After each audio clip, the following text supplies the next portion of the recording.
प्रदूषण की real time information के लिए आज ही स्काईमेट AQI ऐप डाउनलोड करें और अपनों की सेहत का रखें ख्याल। नमस्कार, स्काईमेट वेदर में आपका स्वागत है। यह है देश भर का मौसम अपडेट और पूर्वानुमान। तो उत्तर भारत से शुरुआत करते हैं इस वीडियो की। और जो साइक्लोनिक सर्कुलेशन आप देख सकते हैं वो नॉर्थ पाकिस्तान पर बना हुआ है और ट्रफ रेखा अभी भी हिमालय की तराई में ही बनी हुई है और ये अब 15 तारीख से हो सकता है कि धीरे धीरे साउथ में शिफ्ट होना शुरू हो जाए। लेकिन अभी फिलहाल आज 14 तारीख है, तो कल तक हमें उम्मीद है कि जो बारिश की गतिविधियां हैं जम्मू कश्मीर, हिमाचल और उत्तराखंड में काफ़ी अच्छी रहेंगी, जो अगले 1-2 दिनों तक जारी रहेंगी।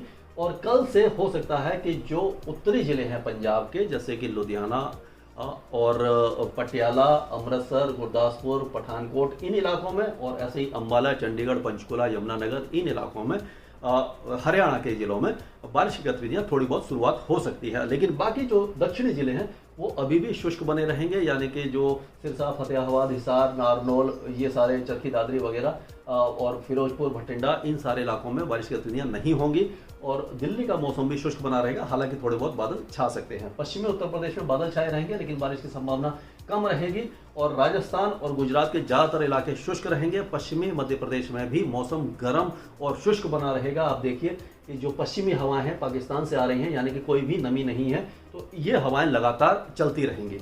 और अब बात करते हैं पूर्वी भारत की। तो पूर्वी भारत में अगर हम देखें तो पूर्वी भारत में इस समय जो ट्रफ रेखा है वो अभी भी हिमालय की तराई के साथ साथ चल रही है और जो साइक्लोनिक सर्कुलेशन वो कमजोर पड़ चुका है और दूसरी ट्रफ रेखा बिहार से होती हुई ये बे ऑफ बंगाल तक आ रही है। तो अभी क्या होगा कि तराई के इलाकों में, यानी उत्तर प्रदेश और बिहार के जो फुटहिल्स है, यानी कि हिमालय से लगे हुए जिले हैं, उन इलाकों में लखीमपुर खेरी और बहराइच, गोंडा, बस्ती, सिद्धार्थनगर, कुशीनगर, इन इलाकों में तेज बारिश होगी।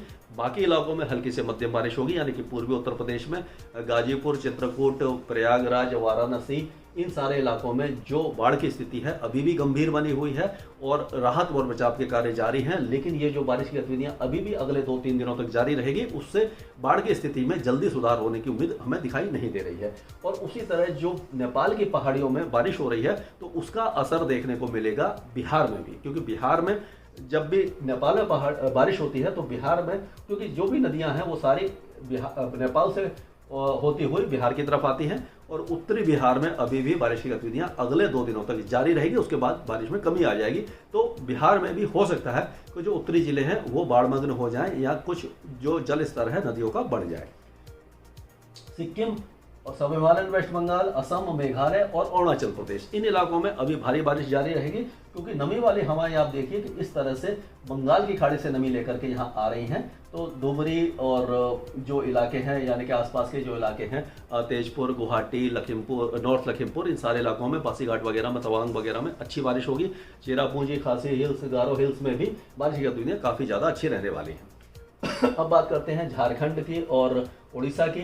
तो अब क्या होगा कि ये जो चक्रवाती हवाओं का क्षेत्र आप देख रहे हैं ये आंध्र के तट पर है, ये धीरे धीरे आगे बढ़ेगा और थोड़ा सशक्त होगा और इसके प्रभाव से अगले 2 दिनों के दौरान हमें उम्मीद है कि एक निम्न दबाव का क्षेत्र इस जगह पर बन जाएगा जो सशक्त होकर आगे बढ़ेगा। तो उसके प्रभाव से गंगे, पश्चिम बंगाल, झारखंड, छत्तीसगढ़ और उड़ीसा के कई भागों में 16 या 17 तारीख से बारिश की गतिविधियां बढ़ जाएंगी और कई इलाकों में तेज बारिश होने की संभावना हमें नजर आ रही है। और वो छत्तीसगढ़ के साथ साथ जो पूर्वी मध्य प्रदेश है, 16-17 तारीख से इस इलाके में भी बारिश की गतिविधियां बढ़ेंगी। विदर्भ में भी बारिश की गतिविधियां थोड़ी सी बढ़ सकती हैं और 17-18 तारीख के आसपास हमें उम्मीद है कि जैसे कि उज्जैन, रतलाम, धार, खांडवा, खरगोन, बैतूल, होशंगाबाद, भोपाल, इंदौर और ये हरदा और ये सारे इलाकों में, सिवनी वगैरह में, देवास वगैरह में बारिश की गतिविधियां बढ़ सकती हैं। और हम कह सकते हैं कि ये मध्य प्रदेश के कई इलाके एक बार फिर बारिश देखेंगे। पिछले कई दिनों से हमने देखा था कि पश्चिमी मध्य प्रदेश में बारिश कम हो गई थी, तो उस इलाके में बारिश की गतिविधियां बढ़ सकती हैं।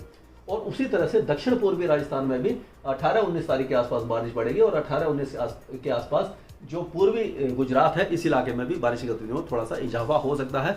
सौराष्ट्र, कच्छ और पश्चिमी राजस्थान, यानी कि चुरू, बीकानेर, गंगानगर और हनुमानगढ़, पलौदी, बाड़मेर, जैसलमेर, जोधपुर, इन इलाकों में अभी भी मौसम शुष्क रहेगा। और बदकिस्मती से इस इलाके में बारिश बहुत कम हुई है और पिछले कई दिनों से बुरी तरह गर्मी पड़ रही है, आसमान साफ है और फसलें ज़्यादातर जल गई हैं, यानी कि एक तरह से फसलें बर्बाद हो गई हैं। जहां पानी का स्रोत है वहां तो थोड़ा बहुत राहत है, लेकिन आगे भी कई दिनों तक हमें बारिश की उम्मीद नज़र नहीं आ रही है। तो इस बार का मानसून जो पश्चिमी राजस्थान, गुजरात और कई इलाकों के लिए काफ़ी ज़्यादा खराब निकल रहा है। और अब ये जो कुदरत की मार है, क्योंकि कुछ इलाकों में भारी बारिश हो रही है और आधा हिंदुस्तान सूखे की मार झेल रहा है, तो ये अभी भी इसी तरह की स्थिति बनी रहने की संभावना हमें नजर आ रही है। महाराष्ट्र की बात करें तो महाराष्ट्र के विदर्भ में बारिश होगी, लेकिन मध्य महाराष्ट्र और मराठवाड़ा लगभग शुष्क रहेंगे, बहुत हल्की बारिश होगी। और उसी तरह मुंबई, थाने, दहानू, रायगढ़, सिंधुदुर्ग, रत्नागिरी और गोवा, इन इलाकों में हल्की से मध्यम बारिश होती रहेगी। तेलंगाना में भी दो दिनों के बाद बारिश की गतिविधियां बढ़ने वाली हैं, क्योंकि जो लो प्रेशर एरिया बनेगा उसका प्रभाव तेलंगाना में भी दिखाई देगा। और तटीय आंध्र प्रदेश में यानी कि श्रीकाकुलम, विजयनगरम, काकीनाडा और कृष्णा गोदावरी, इन सारे इलाकों में बारिश की गतिविधियां बढ़ जाएंगी। और उसी तरह खम्मम, वारंगल, हैदराबाद, आदिलाबाद, इन सारे निजामाबाद, इन सारे इलाकों में बारिश की गतिविधियां अच्छी रहने की संभावना है। उत्तरी आंतरिक कर्नाटका में अभी फिलहाल मौसम शुष्क ही बना रहेगा, लेकिन रायलसीमा और तटीय कर्नाटका और केरल के साथ साथ तमिलनाडु के उत्तरी जिलों में बारिश की गतिविधियां बढ़ सकती हैं अगले एक दो दिनों के दौरान। लेकिन आंतरिक तमिलनाडु में जो बारिश की गतिविधियां काफी कम रहेंगी। अंडमान और निकोबार द्वीप समूह में भारी बारिश की गतिविधियां अभी भी जारी रहेंगी अगले 2-3 दिनों के दौरान। और लक्षद्वीप में हल्की से मध्यम बारिश जारी रहने की संभावना हमें नजर आ रही है। इसके आगे जो भी अपडेट हमको आप मिलेंगे, हम आपके साथ शेयर करते रहेंगे स्काईमेट वेदर में। अभी के लिए इतना ही। मौसम से जुड़ी जानकारी और लाइव मौसम खबरों के लिए हमारे YouTube चैनल को सब्सक्राइब करें और बेल आइकॉन दबाकर हर अपडेट पर रखें नजर।